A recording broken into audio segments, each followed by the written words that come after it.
તો દક્ષિણ ભારતના રાજ્યોમાં ભારે વરસાદની આગાહી આપવામાં આવી છે। હવામાન વિભાગે આગામી 4 દિવસ ભારે વરસાદ અને વાવાઝોડાની આગાહી આપી છે। તમિલનાડુ, કેરળ, કર્ણાટક, આંધ્રપ્રદેશમાં પડી શકે છે અતિ ભારે વરસાદ। આ સાથે જ લક્ષદ્વીપ ટાપુ, પોંડિચેરી અને કરાઈકલમાં પણ પડી શકે છે વરસાદ। કેરળ અને કર્ણાટકના દરિયાકાંઠે 55 કિલોમીટર પ્રતિ કલાકની ઝડપે પવન ફૂંકાઈ શકે છે। દરિયામાં ભારે મોજા ઉછળવાની શક્યતાને પગલે માછીમારોને એલર્ટ કરવામાં આવ્યા છે। તો તમિલનાડુ, કેરળ અને કર્ણાટકમાં છેલ્લા 3 દિવસથી સતત વરસાદ વરસી રહ્યો છે। તમિલનાડુ રાજ્ય વરસાદથી સૌથી વધુ પ્રભાવિત થયું છે।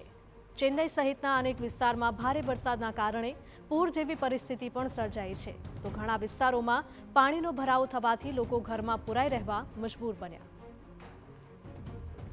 હવામાન વિભાગે કેરળ, લક્ષદ્વીપ, તમિલનાડુ, પુડુચેરી, આંધ્રપ્રદેશ અને દક્ષિણ કર્ણાટક માટે વરસાદનું એલર્ટ જાહેર કર્યું છે।